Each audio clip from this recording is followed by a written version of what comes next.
Oke, bismillahirrahmanirrahim. Assalamualaikum warahmatullahi wabarakatuh. Kita sudah sampai pada pertemuan kedua. Hari ini target kita adalah kita akan mengetahui kesalahan-kesalahan yang ada dalam metode numerik.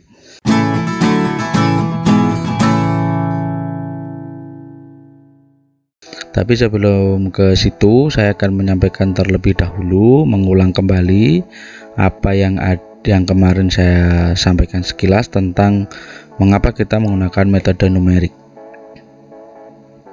Jadi metode numerik itu merupakan teknik di mana masalah matematika diformulkan sedemikian rupa sehingga dapat diselesaikan dalam pengoperasian matematika.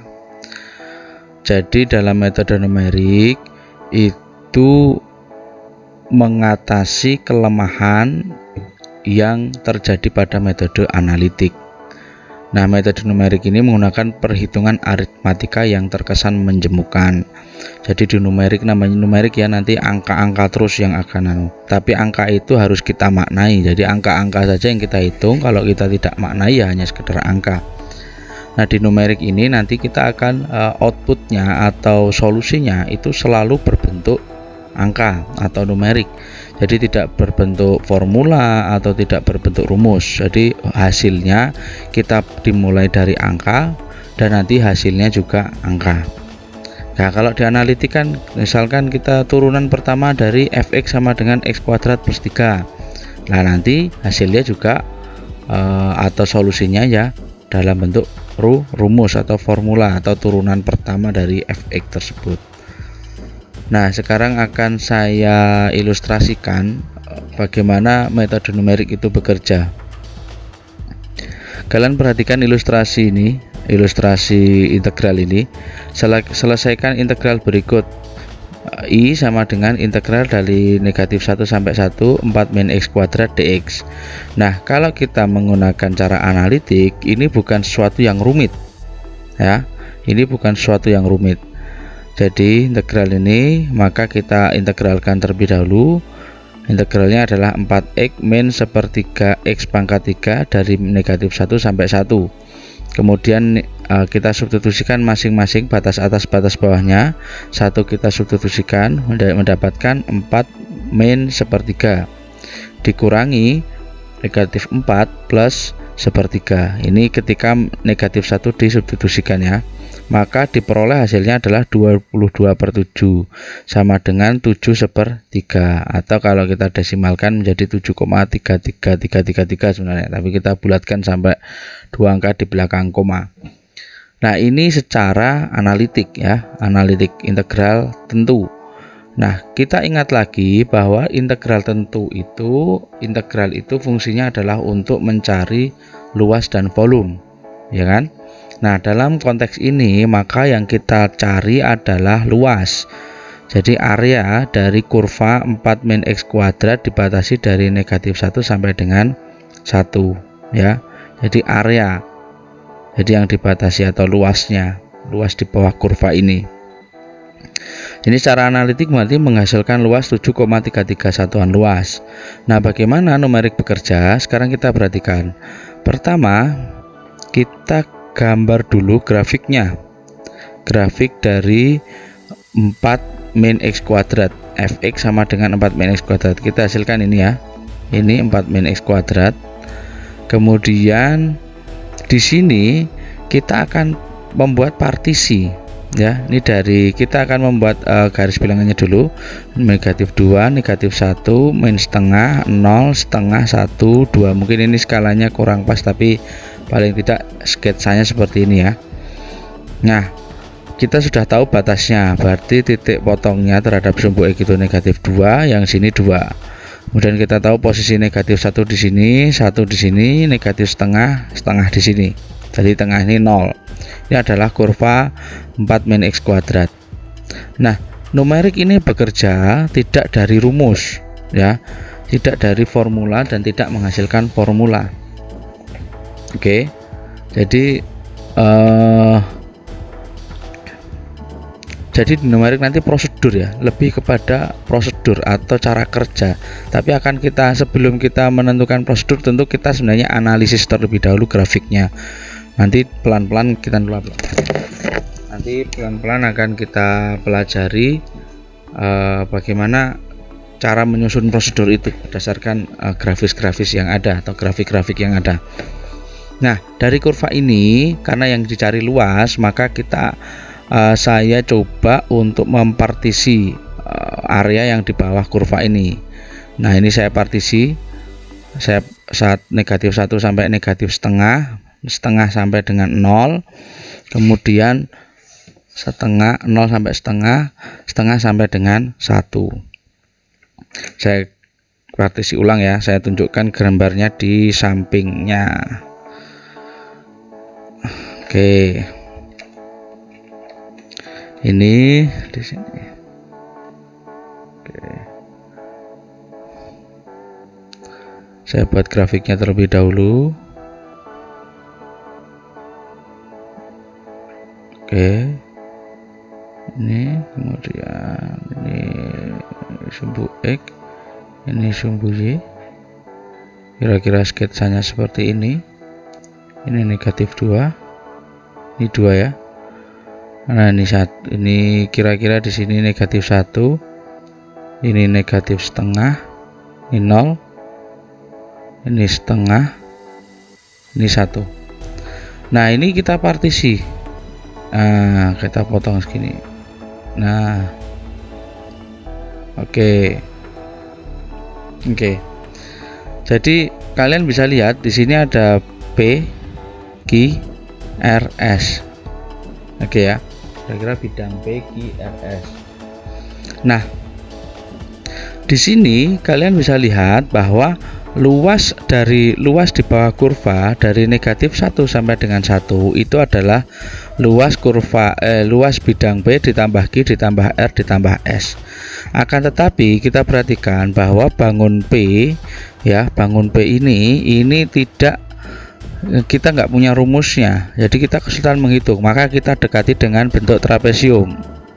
Nah, begini. Yang Q juga kita dekati dengan trapesium, yang R juga sama, yang S juga sama. Jadi kita dapatkan ada trapesium P, ada trapesium Q, ada trapesium R, ada trapesium S. Oke, gini ya.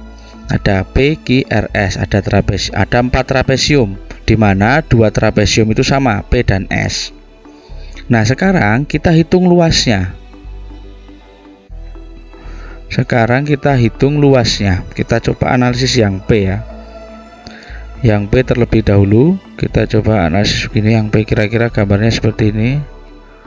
Oke, sorry kalau ini gambarnya enggak begitu sip.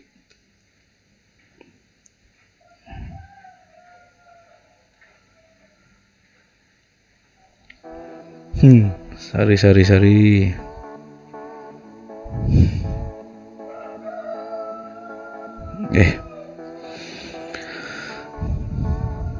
Ya, kita coba ini saya sketsa saja ya. Mohon maaf kalau gambarnya pating celetot karena tidak pakai penggaris ini. Kira-kira begini. Nah, kira-kira ini adalah P, daerah P ya. Nah, sekarang luas trapesium itu kan jumlah sisi sejajar dikalikan tinggi dibagi 2, gitu. Jumlah sisi sejajar, kalau ini saya namakan, saya tulis dulu jumlah sisi sejajar kalikan tinggi dibagi 2. Nah, ini saya namakan A, ini saya namakan B, ini saya namakan C, ini saya namakan, ya nggak usah dinamai lah, ini kayak miring ya. Nah, A sama B ini kan adalah jumlah sisi sejajar ya, berarti A ditambah B ya. Ini jumlah sisi sejajarnya kan itu kali tingginya kan bukan yang miring. Tinggi itu adalah garis yang tegak lurus, ruas garis yang tegak lurus dengan alas. Maka ini C ini. Yang tegak lurus kan di sini kan. Mau alasnya A atau B, tapi kalau yang tegak lurus dengan alas itu ya C ini. Dikalikan C dibagi 2. Nah, sekarang pertanyaan kita atau PR kita adalah kita mencari A ini berapa. A ini kan berarti dari 0 sampai apa ini? Sampai sini kan? Ini apa ini? Ini kan tadi kurva fx sama dengan 4 min x kuadrat ya. Jadi ini adalah f min 1. Nah, ini kan f min 1 nih. Di sini kan posisinya dia.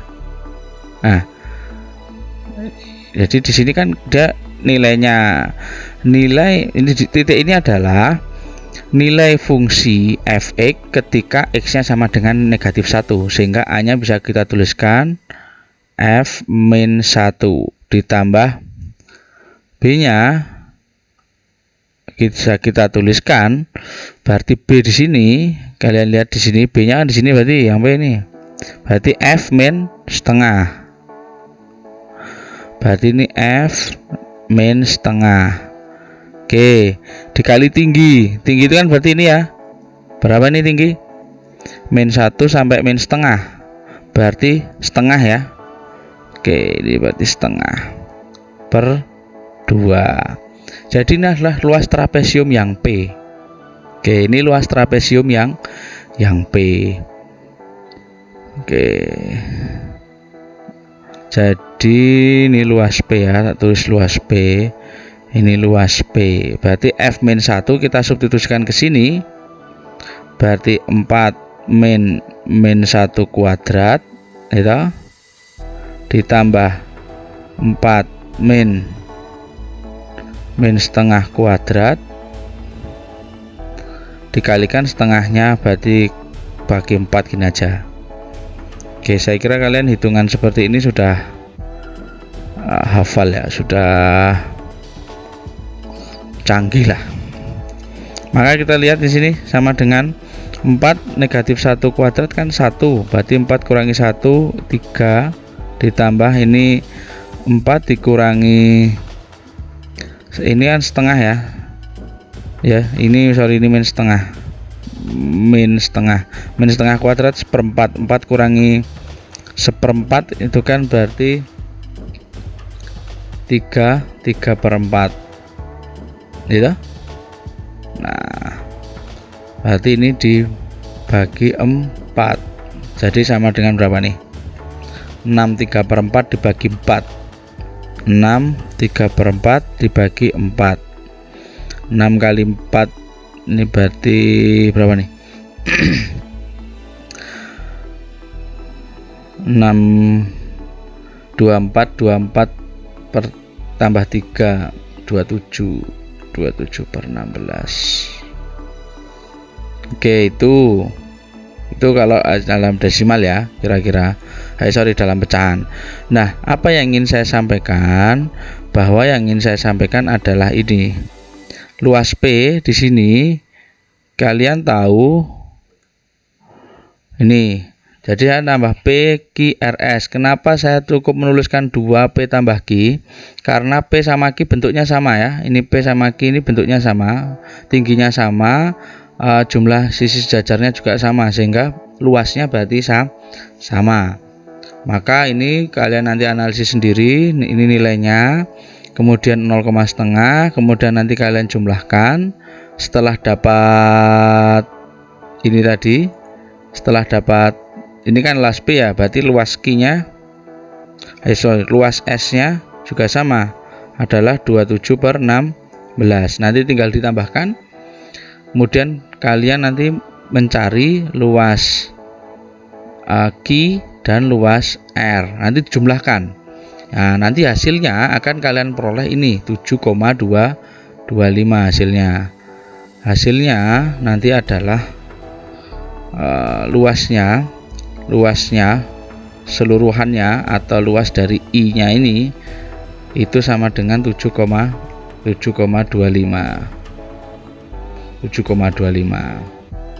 Oke, satuan luas gitu ya. Nah, tapi ini secara numerik. Nah, secara analitik tadi, secara analitik kita dapatkan luasnya adalah 7/3. Ini 7/4 kalau kita mau desimalkan ya, 7/4. Ini kan nilai eksaknya, ini nilai pendekatan. Loh, kenapa bisa berbeda? Nah, coba kalian perhatikan di sini tadi. Di sini tadi ya. Nah, di sini trapesium yang kita buat, yang kita susun tadi. Sorry. Nah, ini trapesium yang kita susun tadi ini menimbulkan celah-celah yang tidak terisi.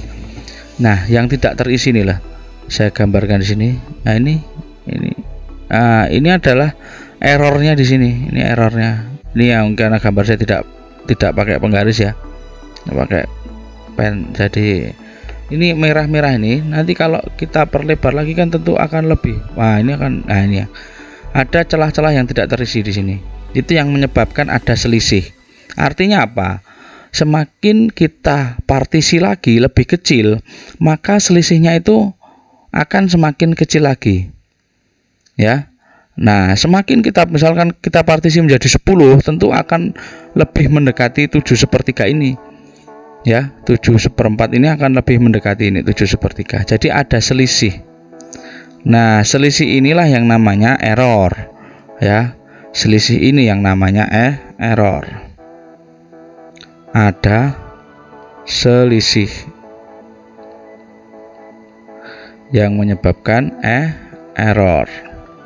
Nah, ini bisa dijelaskan kenapa terjadi selisih ya tadi dari grafik tadi ya. Oke, dari situ tampak selisihnya itu adalah 0,083. Jadi kalau kalian tulis 7/4 kurangi 7/3 atau selisihnya harga mutlak ya, selisih itu bernilai positif. Nah, maka akan ketemu errornya adalah 0,083 atau errornya adalah selisih antara 7/4 dengan 7/3. Nih. Oke. Nah, tentu berarti ada perbedaan. Yang pertama tadi perbedaan antara analitik dan numerik. Analitik ini numerik.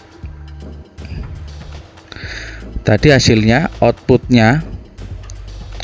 ini kan yang pertama tadi tetap adalah fungsi atau formula, fungsi atau rumus atau formula. Tapi kalau di numerik outputnya itu langsung angka, ya, angka. Kemudian solusinya ini eksak atau solusi sebenarnya, sejati. Sedangkan kalau di numerik itu salah solusi pendekatan. Lah, errornya bagaimana? Errornya 0. Lah, ini errornya ada. Nah, tapi bisa kita setting sekecil mungkin ya, sekecil mungkin. Jadi kira-kira seperti itu penjelasan dari analitik dan numerik perbedaannya. Sehingga kita perlu numerik untuk menyelesaikan soal-soal yang susah sekali atau tidak bisa diselesaikan dengan analitik. Seperti itu. Jadi ini kira-kira garis besarnya. Nah, akan terlihat jelas dengan permasalahan berikut. Kalau yang tadi kan, ngapain itu sudah bisa pakai analitik, ngapain kita pakai numerik? Nah, bukan seperti itu ya.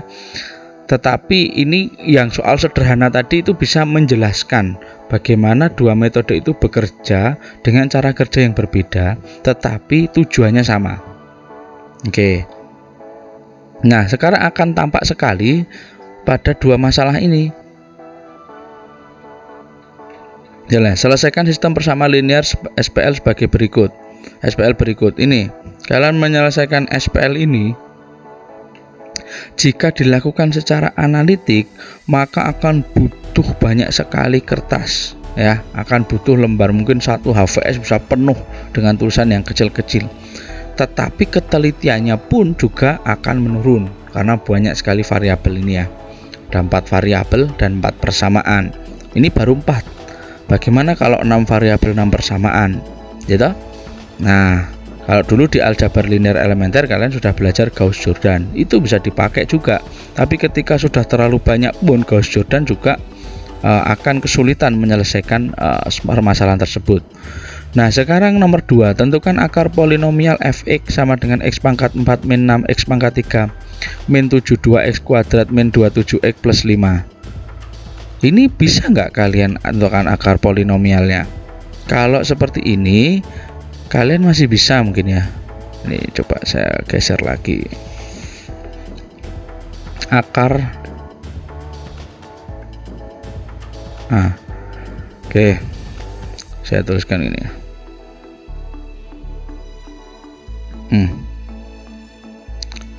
Akar dari x kuadrat min 3x plus berapa kira-kira?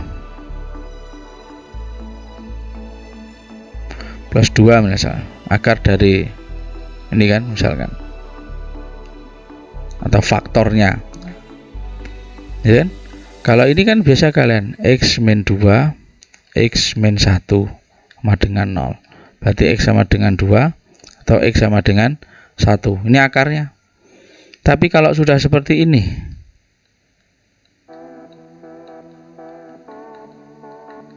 ini bagaimana kalian cara memfaktorkannya? Rumit kan? Sudah mulai rumit loh, baru menambah, baru akar polinomial berderajat 3. Kalau sudah begini,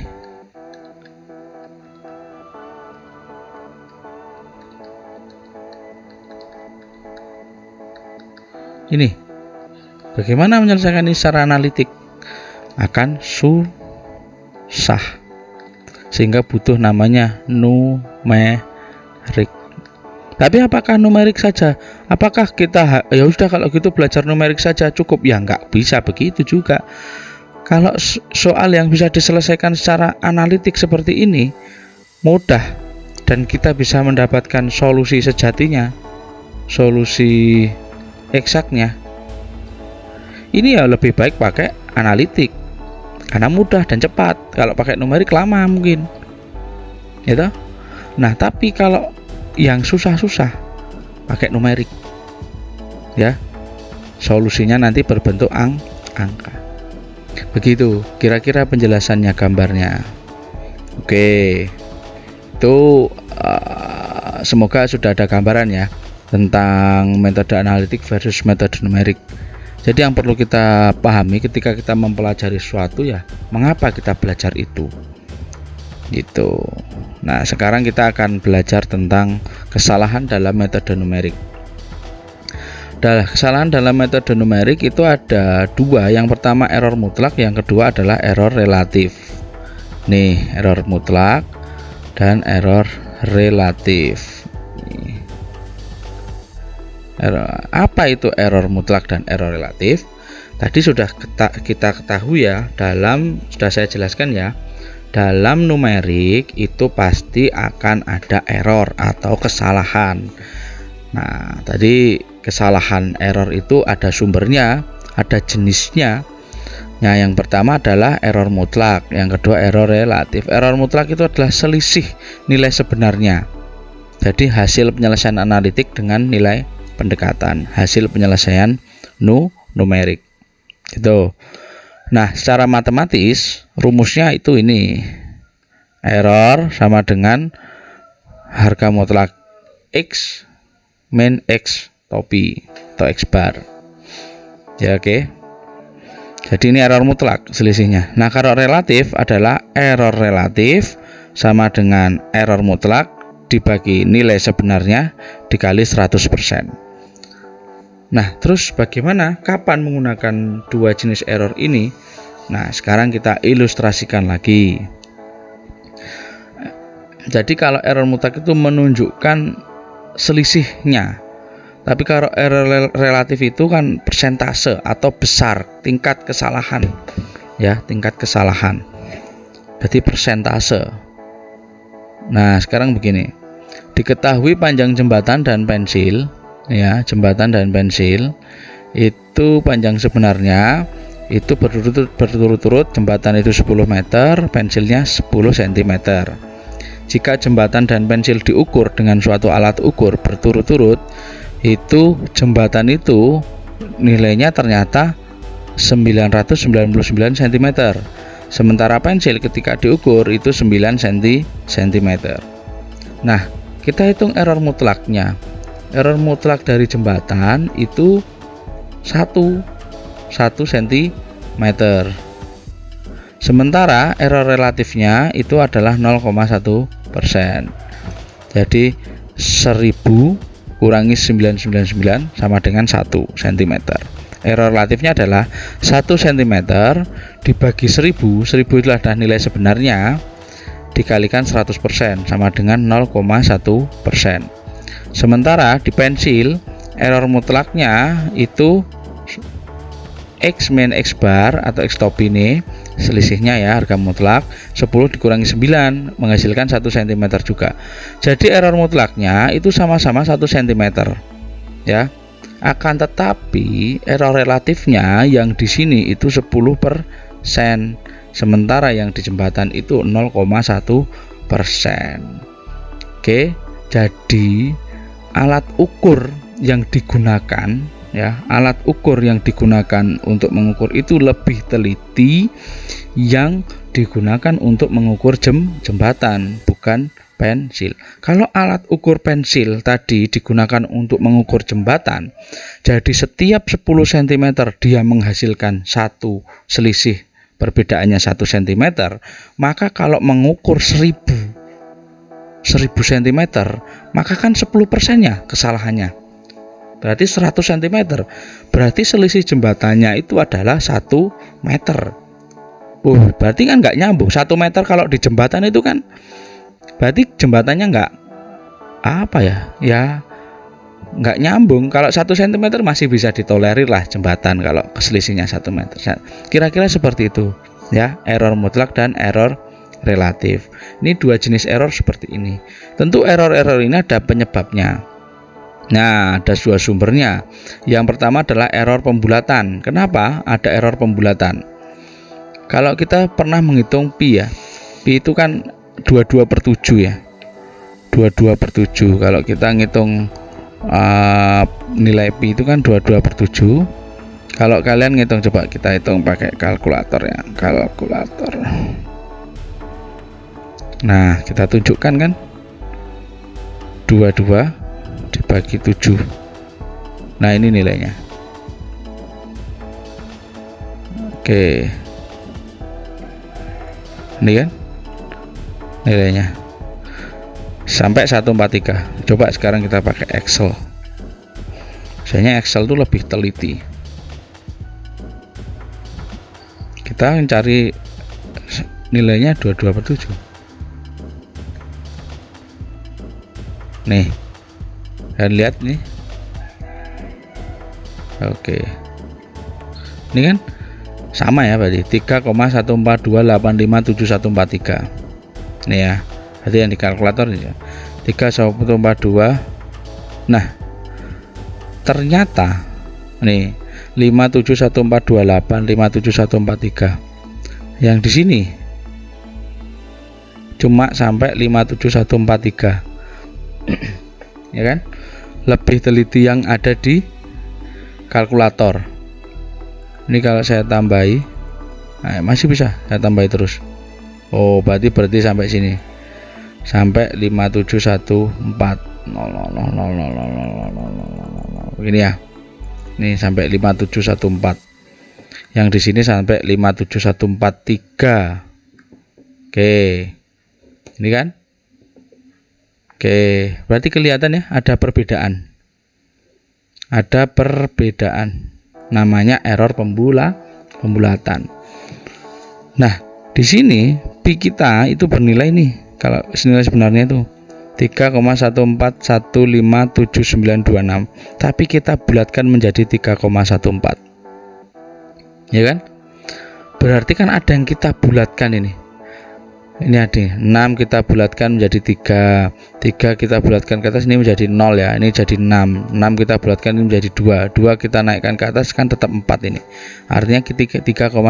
berarti kan ada yang kita bulatkan, sehingga perhitungan kita ketika kita menghitung luas lingkaran menggunakan 3,14, sebenarnya yang kita hitung itu bukan luas sebenarnya, tapi luas pendekatan, karena kita tidak menggunakan nilai pi yang sesungguhnya, kita menggunakan 3,14 yang merupakan pi pembulatan gitu ya.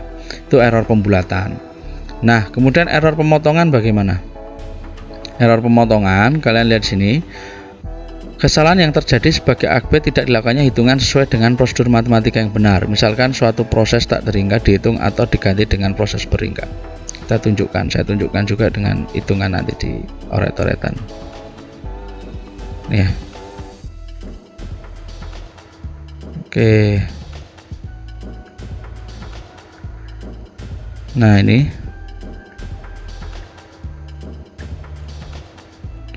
Oke, itu ada adzan dulu, kita break sebentar ya. Oke, mari kita lanjutkan lagi ya. Error pemotongan. Salah yang terjadi sebagai akibat tidak dilakukannya hitungan sesuai dengan prosedur matematika yang benar. Misalkan suatu proses tak terhingga dihitung atau diganti dengan proses berhingga. Contohnya begini. Ini adalah ekspansi dari Taylor ya. E pangkat X sama dengan 1 ditambah X tambah X kuadrat per 2 faktorial ditambah X pangkat 3 per 3 faktorial ditambah titik ditambah XN per N faktorial tambah titik. Nah, nilai E pangkat 0,5 itu bisa kita, nilainya itu seperti ini di ekspansi Taylor ini. Jadi kalau kita cari di kalkulator, E pangkat 0,5 itu nilainya adalah 1,648727171. Coba sekarang kita pakai kalkulator. Ada nggak ya di sini ya? Coba kalau kalian saintifik ya, kita coba cari saintifik ilmiah. Nah, ini adalah nilai E ya. E itu segini, kemudian pangkat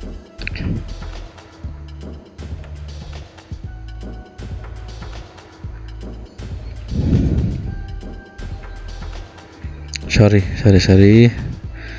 nilai itu segini ya, 2,718. Ini kalau saya mau pangkat gimana ya? Ya, oke, kira-kira nilai segini. Coba kalau ini kemudian kita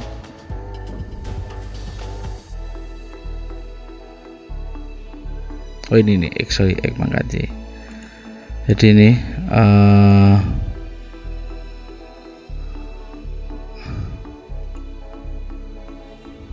oke, kurang familiar saya dengan ini. Coba tulisannya. Oke, berarti E pangkat 0,5. Nah, nilainya ini kita lihat 1,648727171 ya. Nah, oke, ini nilai eksaknya segini nih. Nih E pangkat. Jadi ini yang saya maksud. Jadi ini penyelesaian eksak. Tapi ini pun juga udah error pembulatan ya, sudah ada error pembulatan di sini. Eksak tapi apa ya? Ya katakanlah ini eksak ya, katakanlah ini yang eksak, sebenarnya eksak itu ini. Nah, tapi ini pembulatan juga, tapi ya katakanlah ini adalah nilai eksak, penyelesaian eksak. Nah, kemudian dengan metode numerik dapat dihitung nilai pendekatannya. Nah, nilai pendekatannya kita mau ambil berapa suku. Katakanlah kita ambil 3 suku saja. Pertama 1, 2, 3. Jadi kita potong 1, 2, 3. Yang ini kita potong sisanya. Maka kita dapatkan kalau kita pakai 3 suku 1,6225. Maka ini dekat ya, sudah dekat dengan 1,648 sekian itu ya. Nah, kemudian kita hitung error pemotongannya. itu adalah nilai error mutlaknya 0,02372171 atau error relatifnya adalah 1,44% menggunakan rumus yang tadi. Oke, paham sampai sini ya. Nah, seperti itu. Nah, katakanlah kalau kita sekarang ingin mencari lebih dekat lagi, berarti kita gunakan 4 suku ya, kita gunakan 4 suku, nanti hasilnya juga akan mendekati lagi. 5 suku semakin mendekati lagi, jadi semakin sedikit yang kita potong itu maka errornya semakin kecil. Bisa dilihat dari error relatifnya nanti perkembangannya dari sini. Nah, stoppernya atau yang memberhentikan hitungan kita dalam numerik itu ya target error. Katakanlah target errornya 1%, berarti ini belum. Nah, karena masih 1,44%, maka kita harus tambahkan 1 suku lagi supaya ini turun sampai 1%. Kalau belum, tambah 1 suku lagi atau tambah hitungan lagi, gitu ya. Oke, di sini. Nah, kalau error mutlak dan error relatif ini kan acuannya itu adalah nilai sejati ya. Jadi error mutlak itu kan tadi nilai pendekatan, selisih antara nilai pendekatan dengan nilai eksaknya. Kalau error relatif kan error mutlak dibagi nilai sebenarnya kali 100% persentasenya. Tetapi dalam metode numerik itu kita tidak selalu bisa mendapatkan nilai eksaknya, sehingga kita butuh numerik. Itu intinya di situ. Nah, bagaimana nanti mencarinya? Jadi ini dalam metode numerik nilai sejati hanya akan diketahui bila kita berhadapan dengan fungsi-fungsi yang dapat diselesaikan secara analitik. Nah, ini. Tapi pada faktanya fungsi-fungsi yang kita dapatkan dalam numerik ya, itu adalah fungsi-fungsi yang tidak bisa diselesaikan secara analitik. Nah, tetapi dalam aplikasi dunia nyata sebelumnya tentu saja kita tidak mengetahui jawaban sebenarnya. Nah, ini kita tidak mengetahui jawaban sebenarnya. Untuk keadaan ini, suatu alternatif ialah menormalisasi kesalahan dengan menggunakan taksiran terbaik dari harga sebenarnya terhadap pendekatan. Jadi aproksimasi itu sendiri yaitu sebagai berikut. Jadi kesalahan aproksimasi ini tadi yang menjelaskan tentang error mutlak ya, menggantikan ini dibagi dengan aproksimasi terbaiknya atau aproksimasi terakhir biasanya. Ini kali 100%. Jadi error relatif itu bisa diganti dengan ini rumusnya ya. Oke. Nah, ini seperti error mutlak. Jadi aproksimasi sekarang dibagi aproksimasi sebelumnya itu kan seperti nilai mutlak dikurangi nilai eksak dikurangi nilai pendekatan dibagi aproksimasi sekarang, itu adalah aproksimasi yang terbaru ya. Oke, jadi itu aproksimasi yang terbaru itu kan diterjemahkan sebagai nilai pendekatan yang paling dekat dengan nilai sebenarnya, jadi nggak apa-apa. Oke ya, nih. Nah, sekarang kita coba yang tadi melanjutkan Deret-Maclaurin, perluasan Deret-Maclaurin. Oke, ini ya.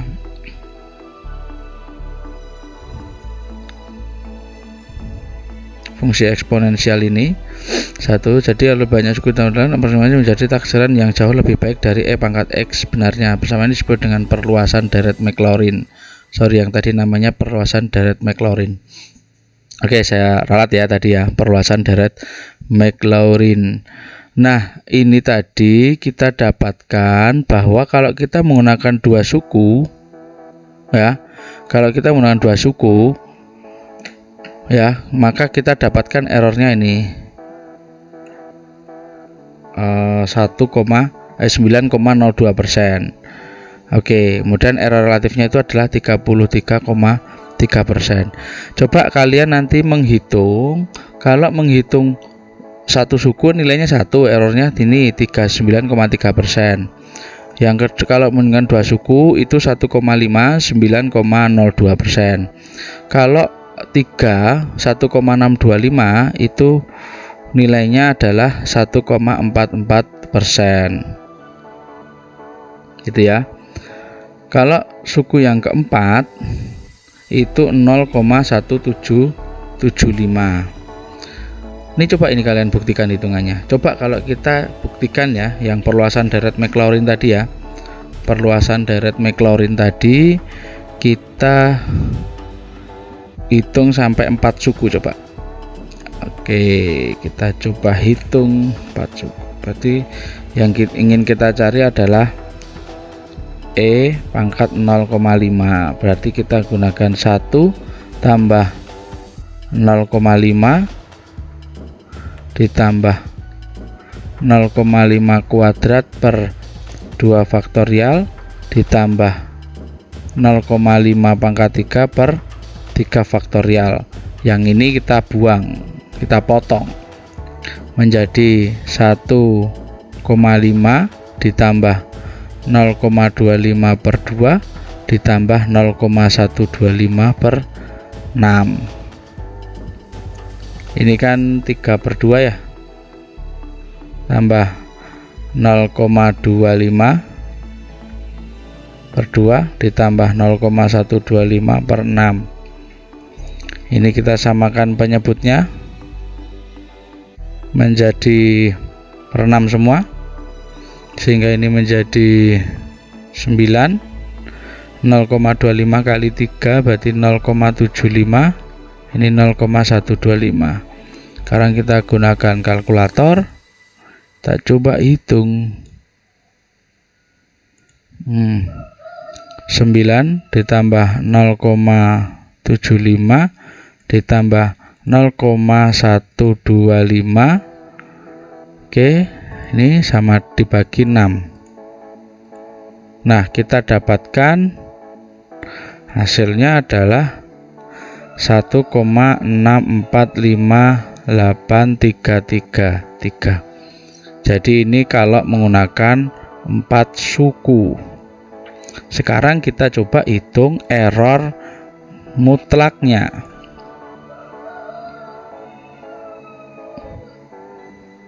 Error mutlak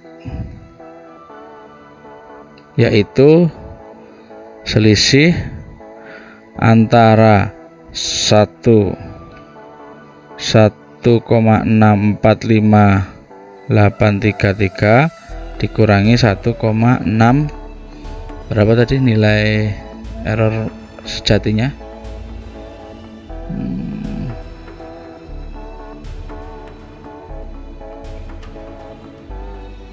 648 nih. Saya hapus dulu ini.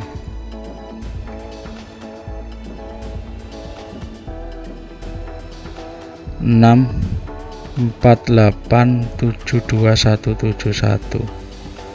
Kita coba hitung untuk membuktikan tabel itu ya. Berarti ini kita kurangi 1,648727171. Oke, sama dengan karena harga mutlak ya, selisih jadi 0,002888. Oke, sekarang error relatifnya ini berarti saya nolkan dulu aja.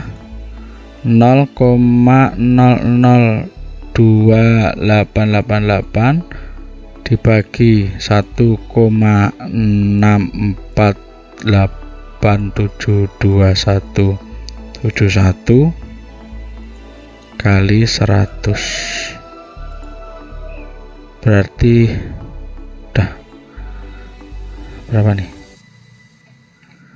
0,175% ya. Ini error relatifnya. Kita cek di tabel ini ya, nih 0,175% error relatifnya. Jadi ini error relatif berdasarkan nilai sebenarnya. Oke. ternyata errornya mengecil, 393, 9,02, 1,44, 0,175, 0,0172 sampai ini yang paling kecil kalau 6 suku ya. Ini sampai 6 suku. Nah, kalau yang ini adalah error yang kalau kita tidak tahu nilai sebenarnya ya. Jadi ini error kita nggak tahu nilai ini yang ini kita tidak tahu nilai yang ini menggunakan nilai aproksimasi. Yang tadi EA tadi sama error relatif cuma simbolnya EA ya. Nah, kita lihat pergerakan errornya, dia dari 33,3%, 7,69%, 1,27%, 0,158 sampai 0,0158. Nah, ini juga mengecil ya, atau errornya semakin mengerucut atau menuju ke 0. Nah, ini membuktikan bahwa tahu atau tidak tahu nilai eksaknya, kita tetap bisa menghitung error relatifnya ya. Kalau kita bisa tahu nilai eksaknya itu di sini kita pakai error relatif yang ini boleh. Tapi kalau tidak tahu atau di dalam soal dipersyaratkannya tidak menggunakan ini, maka ya kita gunakan ini cukup, karena ini sudah nih, coba pergerakannya sudah membuktikan bahwa errornya ini juga mengecil mendekati 0 terus sama-sama konvergen ke 0 ya. Oke, jadi seperti itu perhitungannya. Ya, coba kita sekarang cek 1,27 itu dari mana nilainya ya. Kita bisa cek bersama-sama bahwa rumusnya EA tadi adalah aproksimasi sebelumnya 1,645833 dikurangi 1,625 dibagi aproksimasi sekarang yang ini 1,645833 ini kali 100%. Kita cek nilainya sekarang 1,645833 dikurangi 1,625 dibagi 1,645833 oke kali 100, berarti adalah hasilnya 1,2658% atau 1,27%. Kita cek benar nggak? Nah, nilainya segitu ya. Oke, itu tentang error relatif ya, error relatif dan error relatif berdasarkan aproksimasi dan error relatif berdasarkan nilai eksak, seperti itu. Ini ada perluasan deret Maclaurin juga untuk cos X. Mohon maaf ya, yang tadi saya ralat bukan deret Taylor tapi perluasan deret Maclaurin. Jadi deret Maclaurin itu ada banyak, nanti ada untuk cos X, untuk sin X juga sama. Jadi ini menggunakan perluasan deret Maclaurin. Oke. Ini yang bisa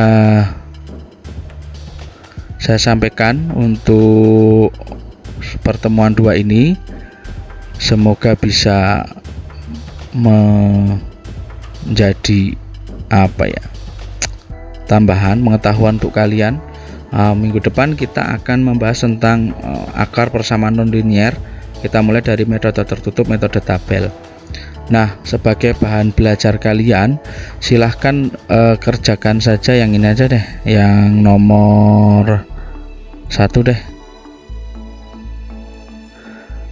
Oke, gini aja biar enak ya.